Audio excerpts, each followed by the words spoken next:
Oh, Stu Eisenstadt is coming.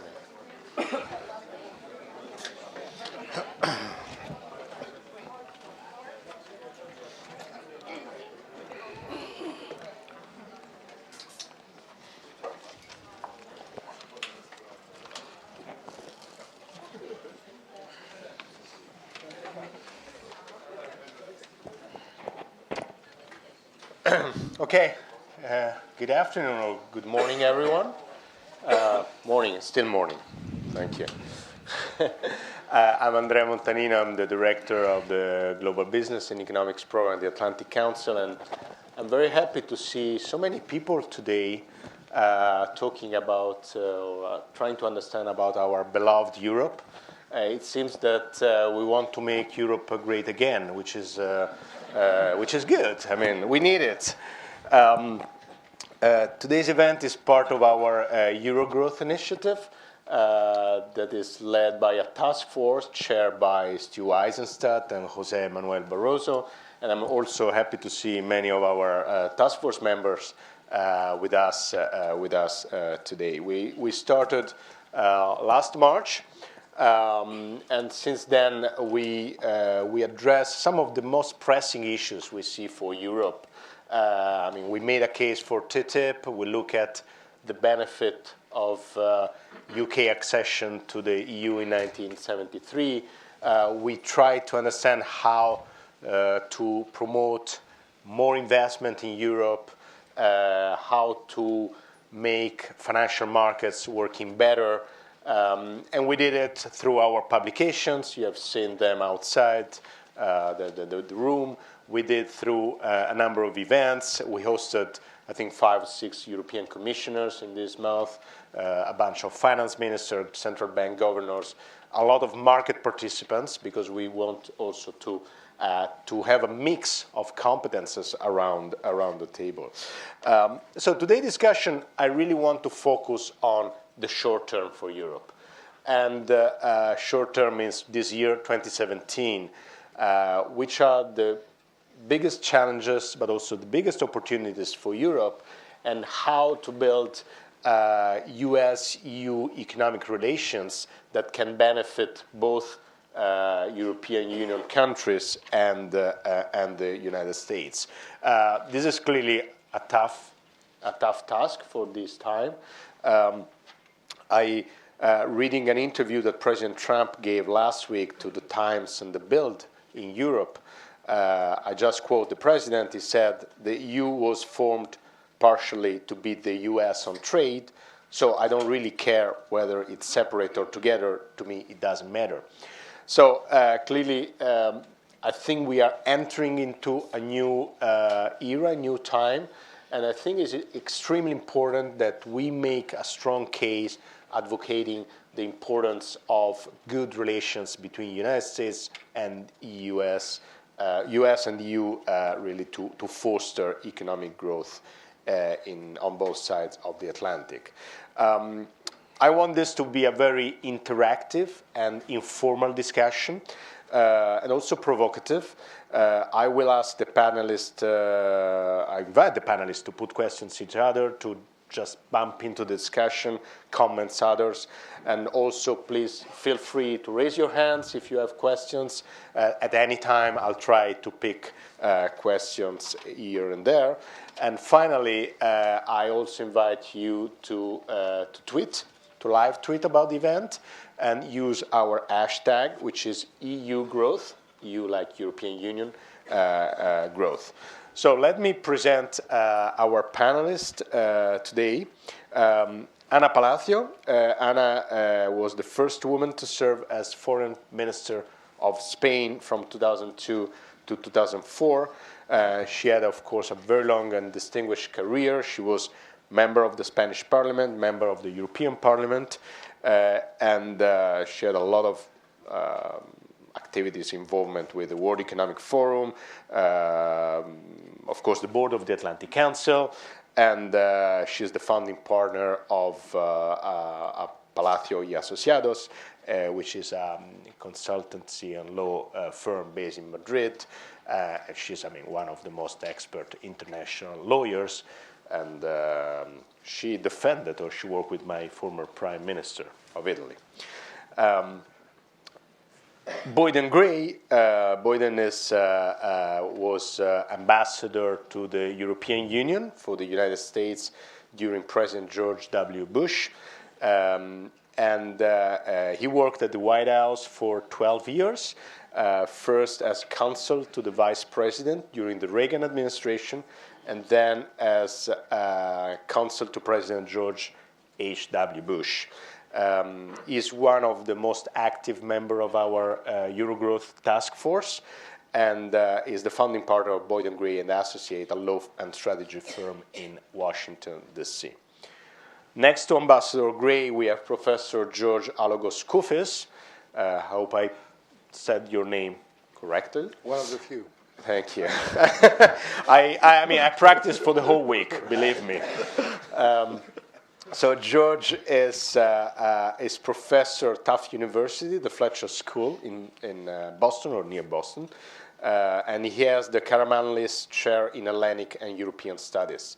He had a distinguished academic and political career. On the academic side, he was professor of economics in the Athens University and at Birkbeck College at the University of London, and he widely published on international economy, microeconomics, unemployment, economic growth, and many topics.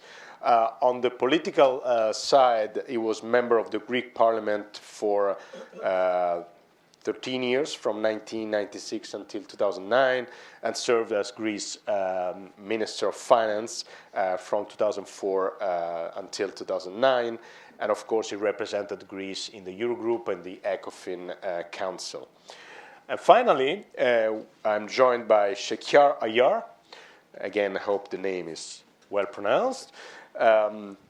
Shekhar serves as Deputy Chief at the European Department of the International Monetary Fund. He served before as Senior Economist at the Bank of England, even if he's an Indian citizen, not a British one. Shekhar published more than 35 papers on academic journals, including the American Economic Review, the European Economic Review, the Journal of Money, Credit and Banking, and Economic Policies. So he's a very distinguished economist and with a lot of knowledge, of course, on Europe. So, having said that, let us start our discussion. And I would like to start with you on, say, the major political challenges that you see for Europe in this 2017. There is a real possibility that populism and Eurosceptics parties will reach power or will increase their role in many European countries that will have elections in the next few months. The Netherlands in March, France in April, May, Germany in fall, and very likely Italy during this year. So in all these countries, populist movements are already present and can increase their role. My feeling is that this populism does not have a real alternative. There is not a real proposal. At least there is not a common view among the different populist movements across Europe. So it's very difficult to imagine these parties ruling Europe and giving a common view and a common direction.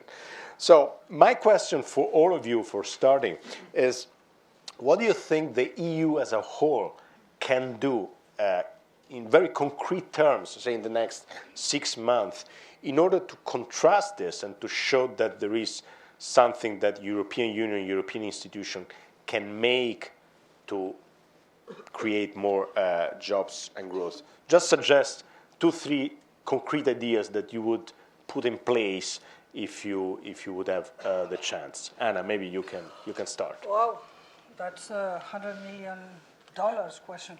Well, first, and I know that time is a scarce commodity, but I think that, thank you for organizing this. I think that the European Union lately, frankly, is misinterpreted, and this quote by President Trump shows it. And the Atlantic Council, keeping this transatlantic vocation, that is European Union, it's also NATO, but it's Europe whole and free, which is something that suddenly seems to have vanished from the radar screen of the commander-in-chief of this country. It's great. So, concrete issues. Well, there is one big area that is not moving, and it's not going to move in the near future, which is the internal market. We could discuss about this. There are two areas that could move and that we should push on them. One is the energy union. There are many initiatives from grids to pipelines, from LNG exports from United States. This is an area that just resonates with citizens, which is in the end what we need to do, that European Union resonates with citizens.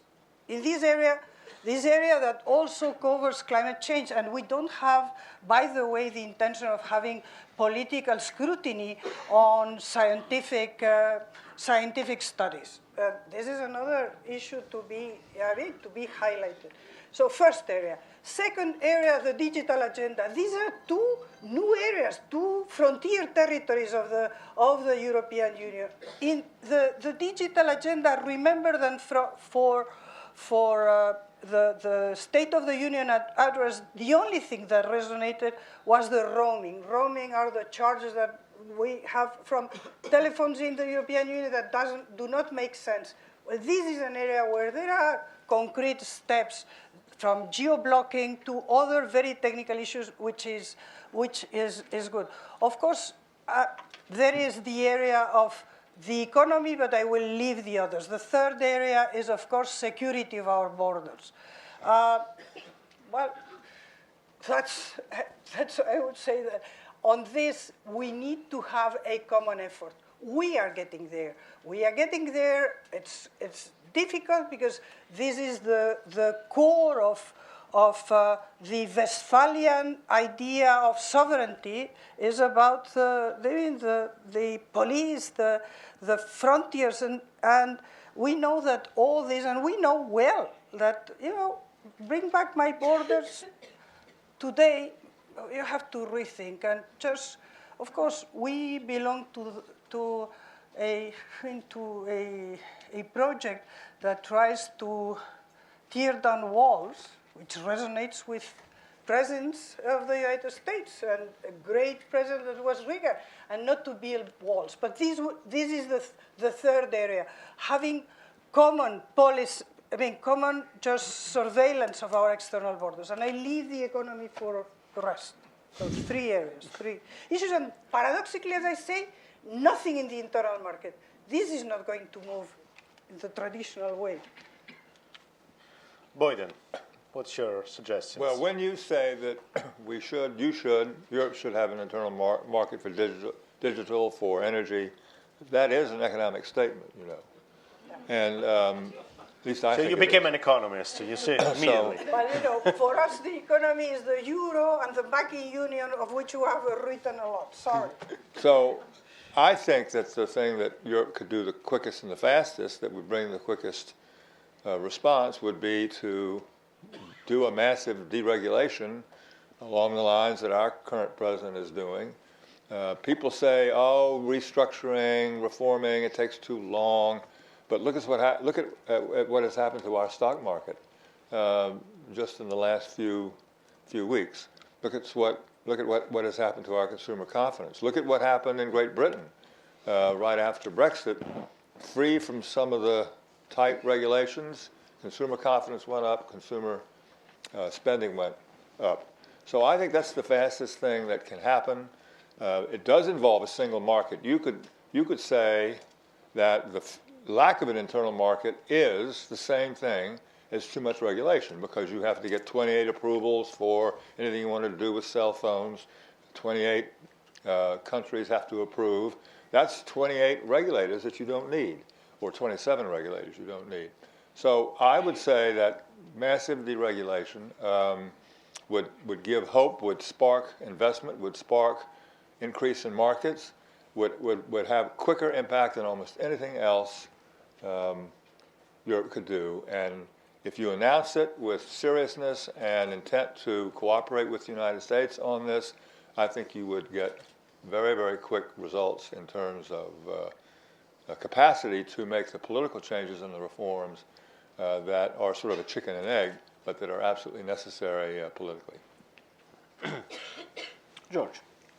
Okay, let me start by thanking you for inviting me to this panel and thanking the Atlantic Council and everybody who is attending. You know, in my view, the biggest problem of Europe has been for some time now the resurgence of economic populism and economic nationalism, or if you like, populism and nationalism in general. And to my mind, again, there's little doubt that the resurgence of economic nationalism in Europe, as elsewhere, of course, has serious economic underpinnings which we cannot ignore. And for those of us who believe in a free, open European and world economic system, there is no short-term fix, I'm afraid. We have to think about the deeper causes of this resurgence of nationalism and do something to stop it before it spreads even further. And why has nationalism and populism emerged? Not only in Europe, but also in this side of the Atlantic too. You know, to my mind, it's because for too long, we have ignored those who lose from globalization. I mean, globalization is good for societies. Globalization creates great economic benefits, but there is no doubt that it generates a number of losers. Losers from the restructuring of economies that takes place, losers from the fact that countries concentrate on their own particular comparative advantages, etc. And if you look at nationalism, what has nationalism and populism targeted? International free trade, migration, you know, and to a certain extent, an open trading system. So the losses are real enough for those who suffer them. We cannot go on ignoring them, and Europe cannot go on ignoring the losers. If we keep on ignoring the losers, we are playing into the hands of populists and nationalists. So we have to do something about it.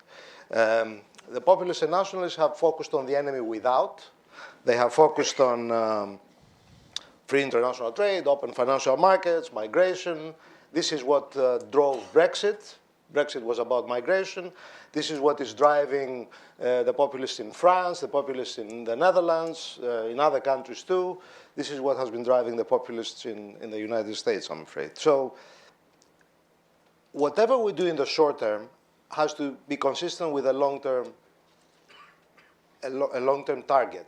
And our long-term target would be to start thinking about redistributing income in a way that at least partially compensates the losers. And the losers are the unskilled workers in our economies.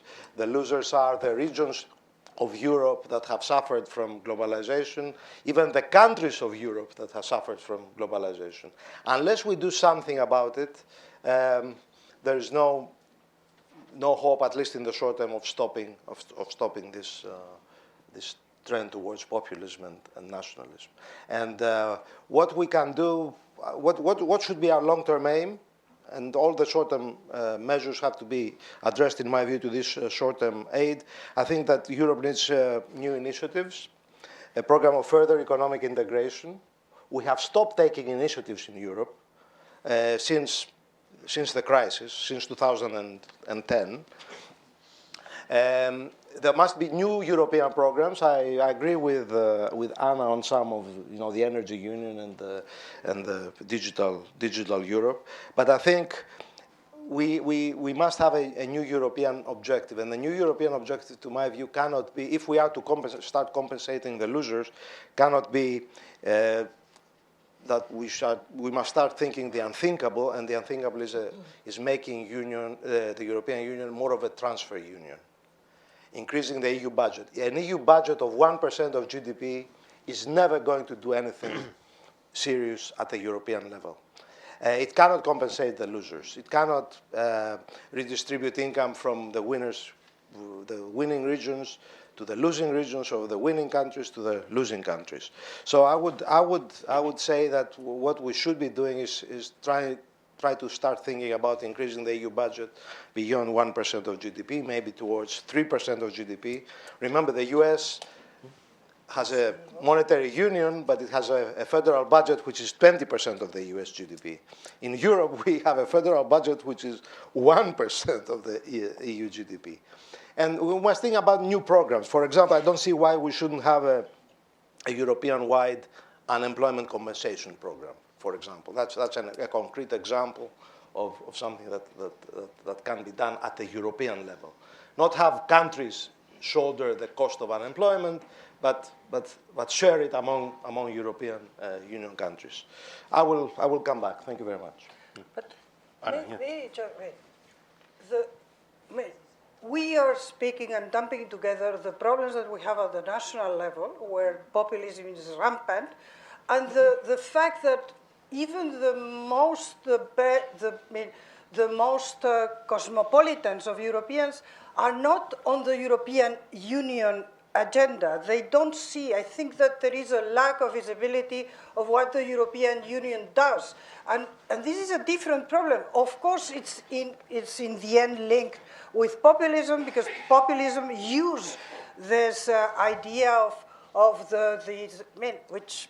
all these preconceived mantras of the bureaucracy, of the red tape, which is true. But remember the Brexit campaigns. In the end, it came to this caricature of what the European Union is. And the problem is that confronting this caricature, there was nothing. So this is why you asked me for three measures, and I think that we need to connect with the people. And what connects today is concrete, real issues. Yes, of course, we need to just simplify, and we should abrogate much of what is the acquis communautaire. Absolutely right, and absolutely right that the internal market, in a broad sense, includes the energy. But in the beginning, I would say the core of what we consider the internal market is not there. And of course, the digital agenda is something that could not be in what we are going to celebrate, the 70th anniversary of the Treaty of Rome. So I think that in Europe we have a common problem of populism that we have in different ways in each country. We have populism from the left and populism from the right in other countries, and in Spain, a dissolving populism that instead of going against the European Union, it goes against the Spanish, the Spanish nation. But in the end, it's exactly the same problem. And then we have a different issue, is that unless we explain and unless the citizens understand that we have to go from 1% to 3%. By the way, you had a very good article a year ago or so on this topic. Unless we explain this, we are on the losing side, because what we saw in the Brexit campaign is there, and it's there in Germany, and it's there everywhere. I would say that Spain is very pro-European Union, but this idea of just más Europa, more Europe, today doesn't sell anywhere. Shekhar, at the end of the day, to show to the Europeans that there is some benefit from Europe, you have to create jobs. What's your idea? What Europeans can do fast and quick to increase the growth rate, which is not bad at the end? Right. I think you're exactly right. And I think that George summed it up well, that a lot of the populism that we see now has to have underlying economic motivations. And I think there's a general problem with productivity slowdown. Europe is entering a phase of adverse demographics with an aging population and a workforce which itself is aging, which will tend to pull down structurally the rate of productivity growth. So we do need remedies for this. To this, let me just add one thing, which is, if you look at the common currency area, one of the reasons that the common currency area was set up was that it was supposed to foster quicker convergence among the adopters of the common currency. If we look back at the 12 original adopters of the common currency, not only has convergence not occurred more quickly than it was in the past, it has actually slowed down. And you could argue that convergence has occurred more between countries like Germany and countries belonging to the German supply chain, which are largely outside the common currency area, rather than within the common currency area. So this exacerbates inequality. It leads to persistent imbalances in terms of current account. It leads, and it's all sort of propelled by underlying competitiveness differentials, which have not really closed. So I think concerted action is needed to close those competitiveness gaps. And I also agree with George that I'm not sure that there's any quick fix. I'm not sure that this is a 6-month problem. So I think that deep productivity improvements are needed, especially in those countries where competitiveness have not kept up. This is going to take place through product market reforms.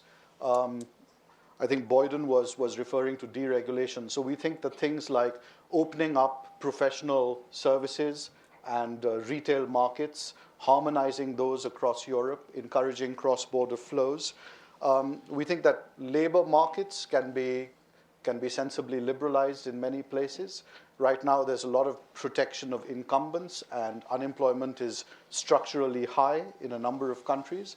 That needs to go down. As you said, jobs need to be created, productivity needs to be raised. So there's a whole host of policy recommendations which I think can be put forward, but I'm not sure any of them are immediate fixes. I think this is a long program which will need to be seriously implemented over a period of time to deliver results. Boden, you want to? Well, about the speed, which I've heard so many times, all of us have heard. When I first went to Europe in January of 2006, there was a country that was known as the sick man of Europe. How many of you know which country that was? Germany. By the end of 2006, there was a superman of Europe. Which country was that? Germany. And this was the result, I believe, primarily of the so-called Hartz reforms that cost Schroeder his job because it entailed a very small recession in the beginning before it took hold. But I'm telling you, it went very, very fast. Now, if you can go from the sick man of Europe to the superman of Europe in less than a year, something is going on when you liberalize labor markets, which was the principal focus of that.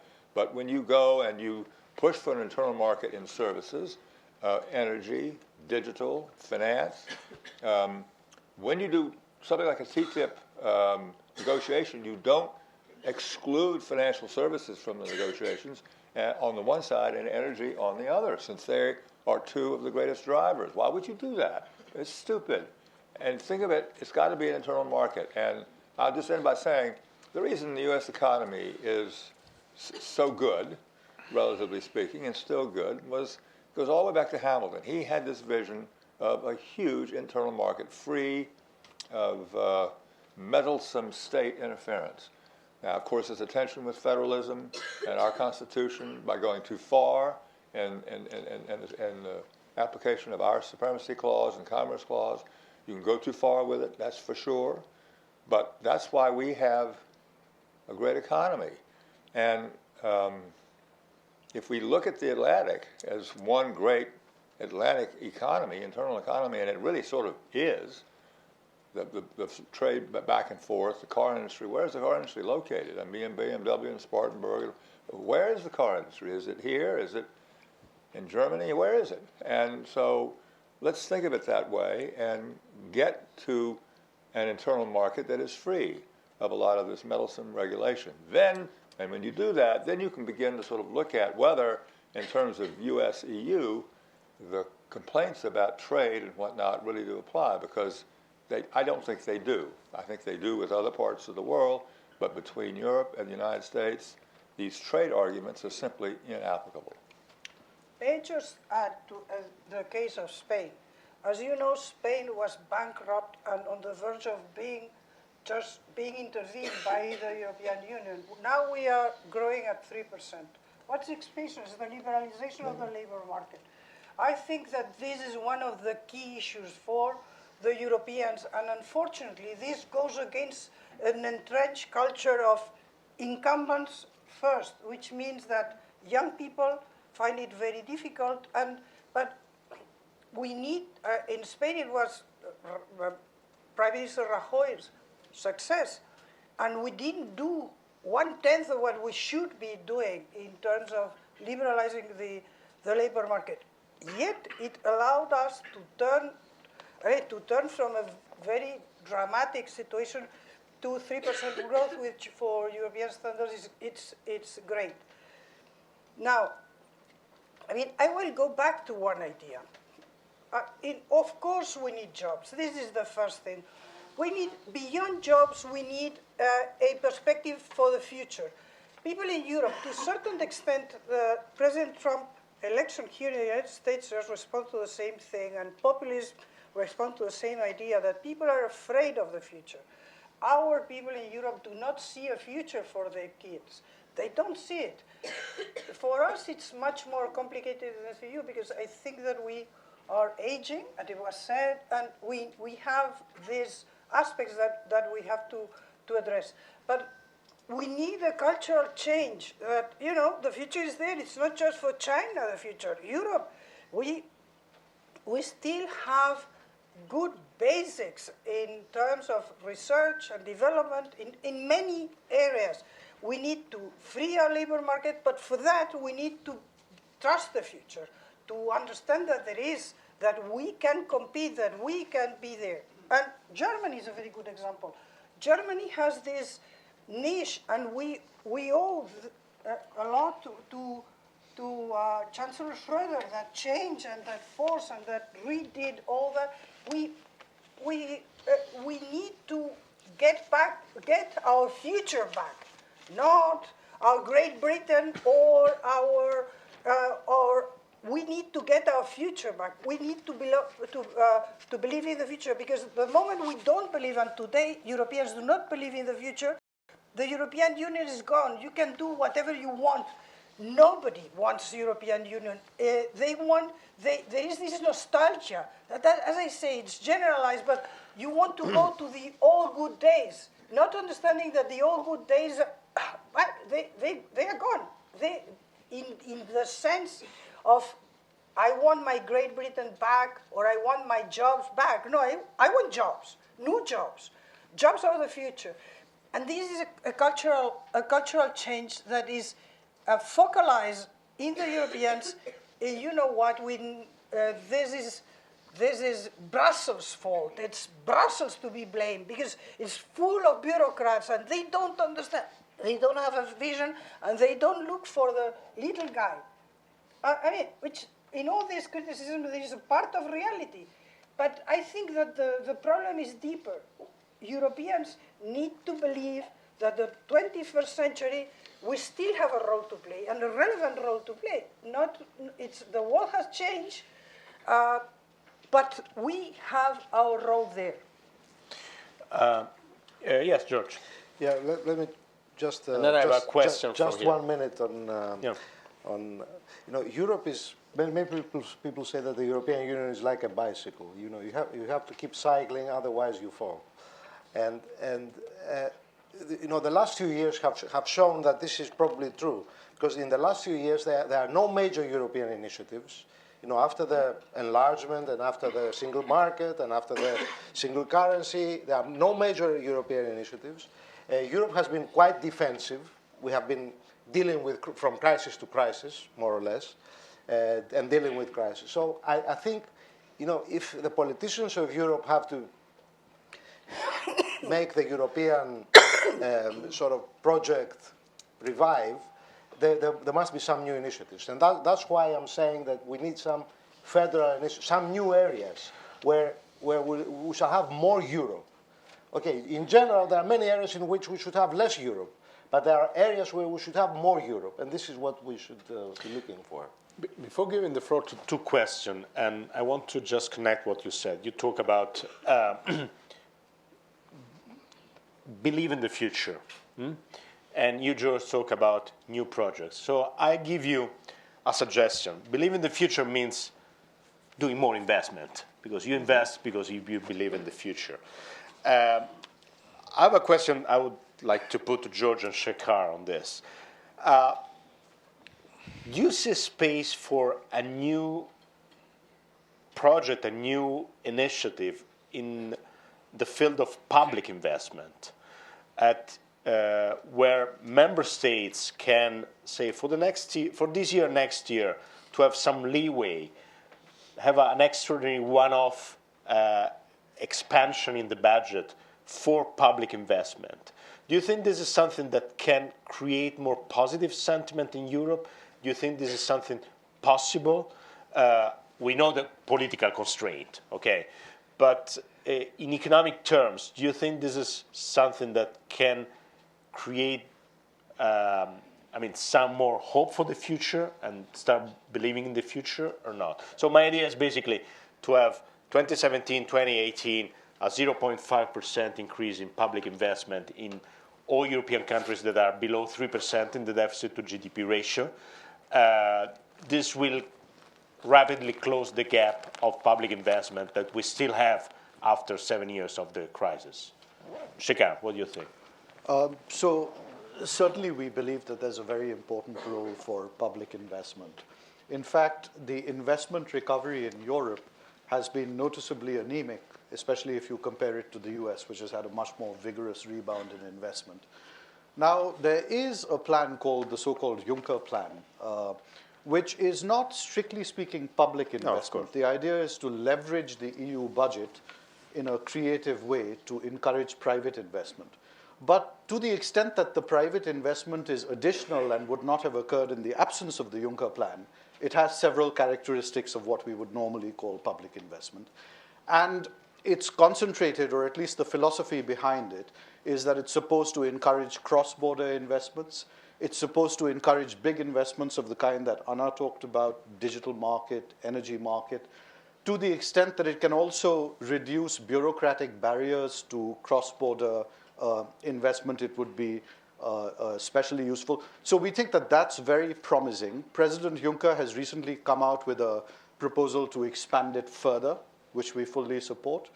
And then I think what you said about certain surplus countries which have fiscal space, we certainly think that those countries that have fiscal space should use it.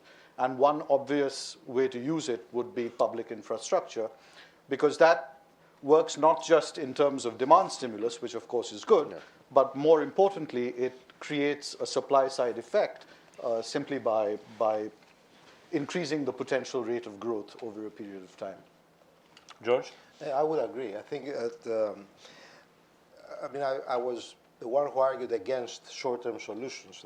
But the only short-term solution I can see for Europe's plight is a fiscal expansion of some kind. And public investment is probably the best fiscal expansion that Europe can have. If we think about it, Europe is one of the few regions of the world with a potential for a short-term fiscal expansion. Why? First of all, because it has relatively high unemployment right now, even compared to the United States. And it also has a significant overall current account surplus, which is quite big, even by historical standards. So given that the current account surplus is mainly due to Germany, this country is the only one where a fiscal expansion can originate, really. So if Germany wants to take a really European and German initiative, that's the only short-term solution for Europe. It's to have a German fiscal expansion. Such a policy, if it is on public infrastructure, fine, but it could be a German tax cut. It's not too bad either.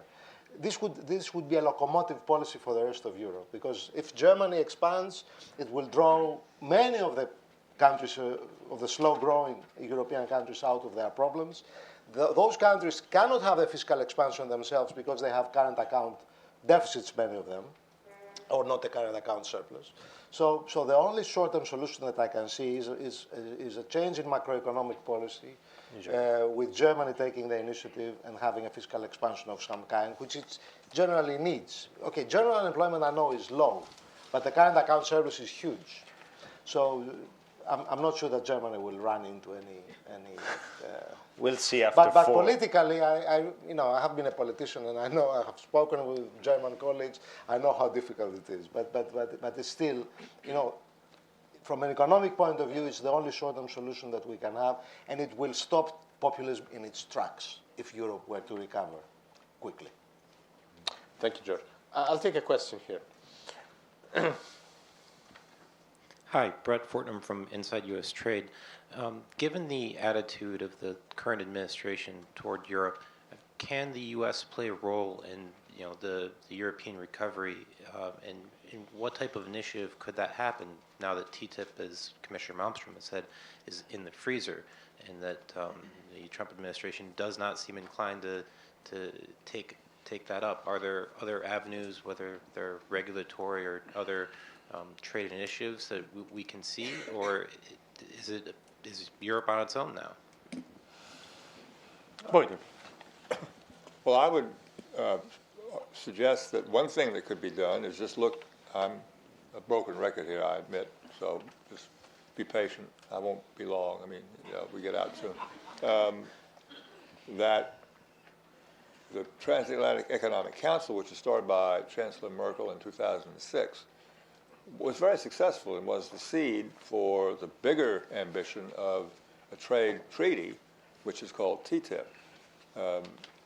The text was limited to just regulatory harmonization or mutual recognition or however you want, convergence, whatever words you want to use, to try to minimize these regulatory glitches. Why should anything on automobile regulation be different on either side of the Atlantic when the cars are sold back and forth daily? It doesn't make any sense at all. It's just bureaucrats who want to keep their jobs, that's all. It's just like, getting Schengen started because there are a lot of customs officials that didn't want to get thrown out of jobs. So it took 2 years to get Schengen put in there. That's why we can't get a digital internal market, because there are 28, digital regulators who don't want to be thrown out of work. So we have the same problem in this country. And I think the two continents could work very closely together just on that limited issue, put aside investment disputes, put aside government procurement, put aside tariffs, which are a big problem anyway, and just limit to regulatory harmonization. They did conclude an agreement just very recently on mutual recognition for inspection of pharmaceutical facilities, manufacturing facilities on both sides of the Atlantic. Very successful. I mean, little success maybe for little people, but you pile those things up and you've got something going. And I think that's where we could start right away, given the fact that we just concluded a not insignificant agreement between the two continents. I think that, two previous issues. First is that TTIP was doomed well before President Trump was elected. So let's not, we Europeans, blame on the Americans, on this administration. No, take the declarations by President Hollande, by Vice Chancellor Gabriel. It was there. I think that TTIP was extremely arrogant. I remember a dinner here with Froman, where he said this: we will do it in a tank of gas, and this, frankly, is very, very, very arrogant. There were, Boyd mentioned some areas where investment, procurement. These are difficult things to do. You need probably more gas than just one tank. So first, let's be realistic. And I fully agree with Boyd. Let's go back to the core of what we had. And then also be realistic. I remember I put from the question about lifting the LNG export ban. I said, well, this does not belong. Well, we have the LNG export ban lifted. So this has to be put into the good realistic things. My second, and I don't have to prove my Atlanticist credentials, which allow me to be very blunt. Do not harm. Why do I say this? Because if, for instance, today, maybe tomorrow, next week, there was an announcement by the administration that they are starting a negotiation with Great Britain, this is doing harm. Why? Because Great Britain is still bound by the treaties. Great Britain cannot negotiate a bilateral treaty at least for the next 2 years. And by launching this idea, by just asking who is the next Brexiteer, well, this doesn't help. The United States has just had the flag of Europe whole and free. I think that all this is just contrary to this idea. So I hope that a common sense will prevail. A question here. Thank you. My name is Thanos Katsambas. I'm a non-resident senior fellow here at the Atlantic Council. Thank you all for the very insightful comments. I think everybody would agree here that there are no quick fixes. But since Andreas' original question was, what can we do in the short run, 2017, I would like to focus on two things that Ms. Palacio said, which I think are very important. The first thing is the complete lack of communication. I cannot think of any country in the world, in the Western world, that people, the leaders, have explained what we mean by losers and why do we have losers? Who are the gainers in this game? So no one has really said that globalization has really benefited the Far East over many years, that it is an irreversible process. And if we agree on that, then of course the question is, what is the new role, as Ms. Palacio said, of Europe in this new world order? And in my view, I think the obvious answer is some income redistribution that we all agree with. But then she said another thing, which I think is very important. This is... Question. Go to the question because... No, I don't have a question. Okay. Sorry, maybe I should have said Then that. we have to I get to have to say, I don't have a question. The second thing is that she said that we have to do things that resonate. And we have to start with small things. And the digital economy, it's an obvious example. I mean, for the average citizen to be able to move from one country to another, not to have roaming charges, to be able to watch Netflix, it's very important. So I just want to say that I fully agree with Ms. Palacio's approach that we need to have communication. We have to start with simple things that will resonate with European citizens and make them feel that they are part of a new Europe. Thank you. Thank you. One question here, then I'll go to my question back. I'm Harlan Ullman, Senior Advisor at the Atlantic Council. Boyd and Gray presents a very appealing and attractive vision of transatlantic market. But the United States has made a shift to the Pacific. Doesn't seem to me there's anybody in the administration who would share that view. And it's hard for me to see anybody in Europe who's going to be a spokesperson, which gets me to my question. If Donald Trump can be taken at his word, and it's America first and buy America and build America, that's clear protectionism. And not only is that a threat to Euro growth initiative, but it could make that phrase a contradiction in itself. So my question is, if Donald Trump turns out to be protectionist, what does that mean for European growth? Well, and let me just, that's a question for maybe the economist, but I would just say, repeat, what Europe and the United States have now is much more than a trading relationship. It is almost the same economy. And how do you be protectionist with your own economy? So it doesn't make any sense. And it doesn't make any, I think the Trump people will eventually come to realize that what we're dealing with is basically one economy. And when that happens, all these notions of protectionism are going to not apply, as I'm now repeating myself. So I just don't. What? Let's hope so. No, I just don't think that's.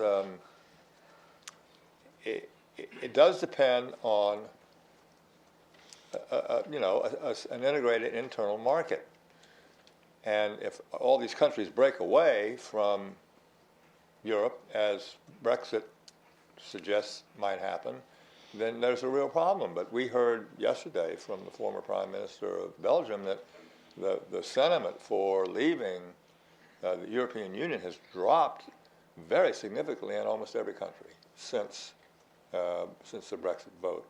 So I'm an optimist about this. I think it's just going to take time for people to internalize it and get to understand it. One thing this isn't what you're really asking, but I think it's important to get out of the way. One of the reasons given that you hear so often for why TTIP is stalled and was stalled in Europe before even Trump was even nominated or even entered the race.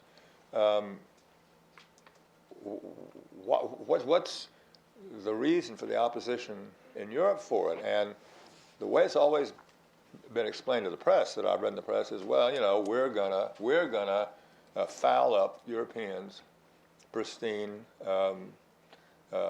environment. And I don't mean to be critical here, but who's choking to death right now in Europe? Who's having a hard time breathing? Who's having to order cars off the road? It's not New York, it's not Los Angeles, it's not Houston, it's not Boston, it's not Washington. It's London, Paris, Madrid, Warsaw. And so let's not use the environment as some sort of straw man for knocking us down on trying to deepen our already, I think, pretty well integrated single market. Yeah, George. Yeah, I think that So protection. in a way, sorry, George, what I would like to understand is, imagine we go towards more protectionism in the United States. I mean, this might happen. It's to me, it's not clear whether this is a good or a bad thing for Europe, because maybe European companies can see an opportunity to come and invest more in the United States and produce here. I mean, we are not talking about China, we're not talking about Mexico. I mean, the European countries are slightly different, the kind of products that they can start producing here. So what's your view on this? Yeah, I think that protection is a major threat. And I don't see the silver lining in this, because if European firms come and start producing BMWs in the United States, say, they will be producing fewer BMWs in Germany. But they already do produce. So they do, well, of course, yes. Lots of them. But if the USA starts discriminating against firms producing outside of the United States and firms producing inside the United States, the real risks is to things that have driven the world economy in the last 20 or so years, like offshoring and outsourcing and multinational investment and so on and so forth. And if the US starts discriminating, Europe will start discriminating. Because with protectionism, always the risk is not protecting your own market, is what your trading partners will do. So if we go into a trade war where the US discriminates against foreign production and Europe discriminates against foreign production, what else is there? This is called protectionism. And this is going to be, the long-term effect of this is likely to be very, very negative, even though in the short term, investment in the US may rise if Trump has his way. But the longer-term effects are likely to be very negative, because this is a negative-sum game. It's not even a zero-sum game. It's a negative-sum game. It's what we had in the 30s, through other means, and this is extremely dangerous. And I don't think we should underestimate the dangers. Shikhar, you want to comment on this? I mean, Sure. I mean, I think it's too early to speculate on the policies of the new administration, but I will say that yes, I think there's very good empirical evidence gathered over a century that free trade in general creates economic efficiencies, greater productivity gains, more economic growth. As we've touched on in the past, a few minutes ago, there are concerns about the winners and losers from trade. And I think that's a valid concern. And although overall you might benefit from trade, I think we need to seek solutions to how the gains from trade are distributed. But having said that, I completely agree with George that trade is not a zero-sum game, and protectionism is, or perhaps even is a negative-sum game. Okay. I have a question over there. Yes? Hi, Gregory Kulchitsky from Tufts University. So naturally, I have a question for the professor. Professor, you talked about redistributing wealth to the losers of globalization. Could you talk and elaborate more on methods of which we can pursue that redistribution? Simply because I feel like time is not necessarily on our side with the rise of far-right parties in Europe. So what are the best ways to effectively redistribute wealth in a way that would most satisfy those that have lost or suffered from globalization? Thank you. I already mentioned a number of things. We need for Europe. I will concentrate on Europe. I don't want to go into the U.S. Political debate. But in the European debate, I think we need more Europe in the social area. We need, for example, I mentioned one example, which is a European unemployment compensation program, or European or program for restructuring and for retraining workers at a European level. This is what expanding the EU budget would be good for. Public investment and retraining and restructuring and unemployment compensation or some other social measures that would protect the losers. I mean, this is why I think that the next worthwhile European initiative in the long term should be more of a social Europe rather than, we have the single market, we have the single currency, but we don't have a social Europe really. And this is one of the reasons that people in various countries are so much against Eurocrats, because Eurocrats do not administer social programs really, and they are also. Europe is a very easy target for national politicians in Europe, because one of the reasons that what Anna suggested is not happening in Europe is that it's very easy for national politicians in Europe to blame everything on Brussels and never defend Brussels in their national political debate. Yeah, the problem I think is if we have time to build a social Europe, because time is running. We have time to announce it. Yeah. You have a question, yeah. Mike, here. Yes, Steve Hankey, Johns Hopkins University.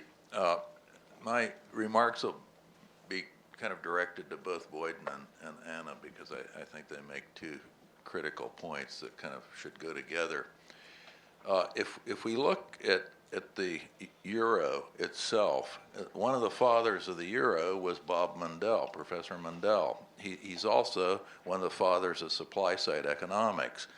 He also happens to be a very good friend of mine, which we spend several weeks every summer in Tuscany with he and his wife. And I've discussed both supply-side economics, obviously, and the euro with him in great detail. And his idea of the euro was fundamentally a supply-side economics idea, not monetary economics or currency regime. The idea was if you took the devaluation option away from the Europeans, they would get at the fundamental problem facing the European economies, which is a supply-side structural problem. That means deregulation. Get rid of the devaluation option so they can't do that, and they would be forced to deregulate and do what Boyden's talking about, which I completely agree with. The problem is, if you look at the OECD indicators for reform momentum since 1999, they track 31 different things. It's just flatlined. Europe's done nothing. There's been no deregulation to speak of. And so Boyden is optimistic. I'm pessimistic given that history and that track record. But that gets to Anna's point, and that is, whatever you do in economic policy, if it doesn't resonate with the public, forget it. You can be a dictator, and it's not going to happen if the public doesn't get behind you and you have public opinion behind you. So, Anna, how do you get deregulation to resonate with the public in Europe? Because if somebody's living in Paris about a third of the year, I can tell you it doesn't at all. I mean, they just, unless you go to the small shopkeeper, of course it resonates with them. They know how it actually works because they're tangled up in the red tape. Well, I think that you have to put meat on this idea of deregulation. Deregulation is too abstract. So make this small shop owner make make it easy for him. Just I think that taxes are an important lever here, from going against the sweet deals that European Union is starting to go after these sweet deals that there would exist with big companies, to the small thing that you have to lift. There are so many, so complex tax systems.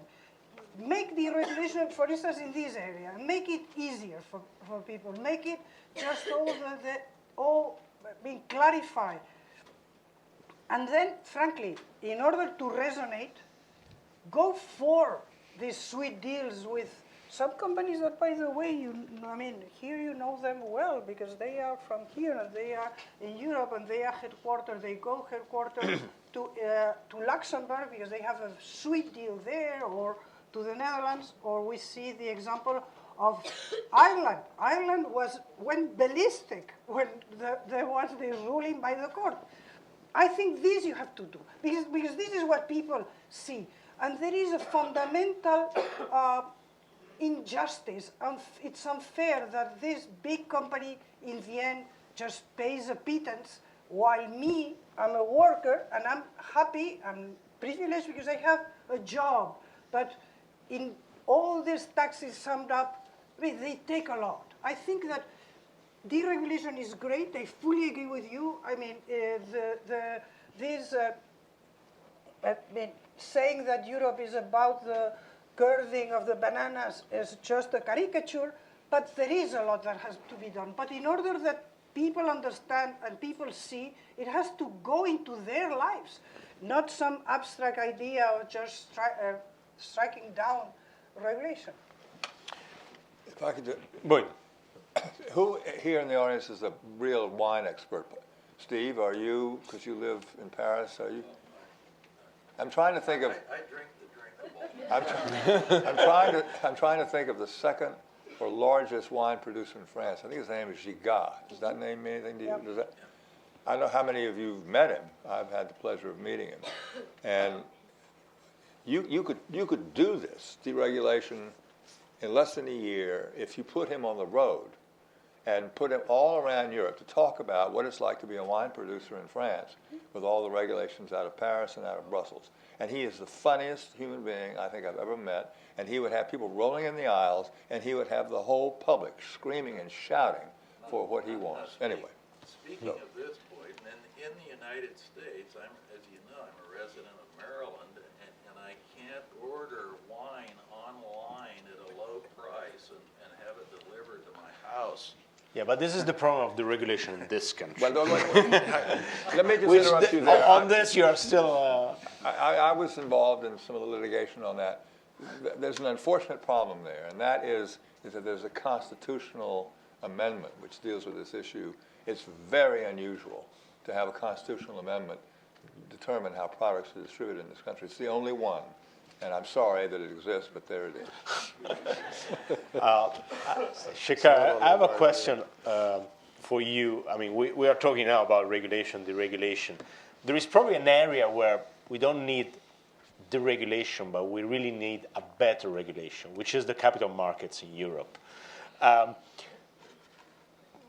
you think building up a capital market union can be really a cornerstone for European growth? And where do you see, and how you see United States can teach something to Europe in terms of having better regulator or better functioning capital market union?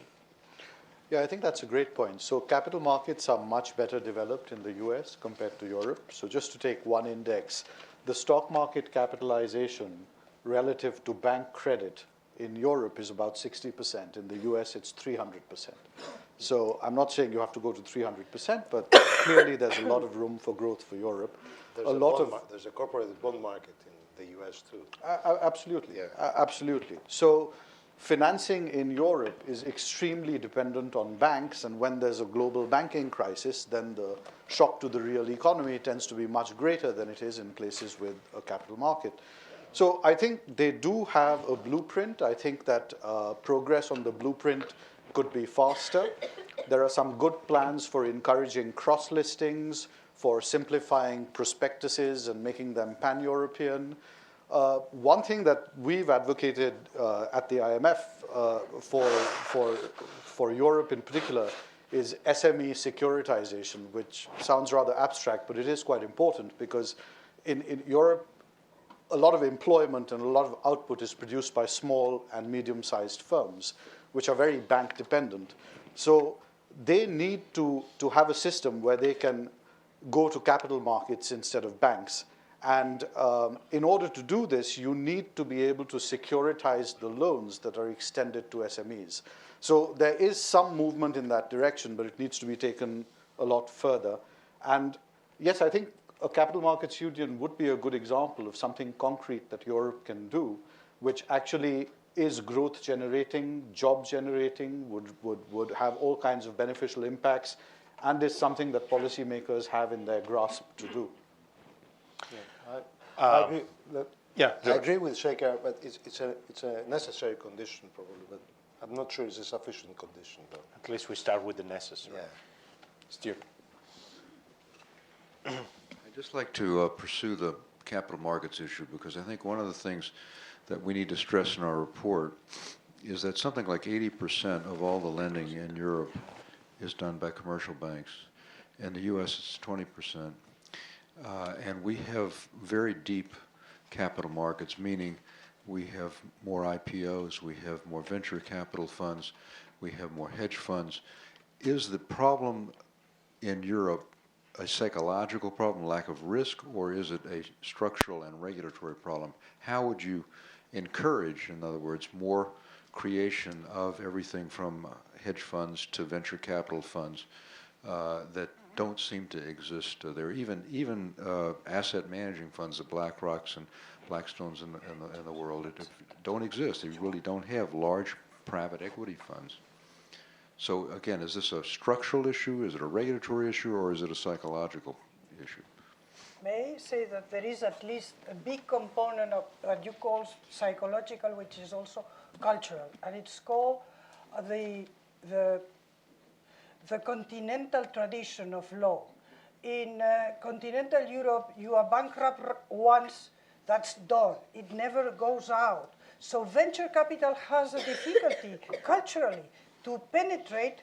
We should change our laws. Our insolvency laws should be changed. And this is probably Catholicism, you know, Max Weber, all that. I mean, it certainly has, but it is now entrenched in our legal system of the non-common law countries, which is the majority of Code Napoleon and droit administratif countries, which is all France and all the South.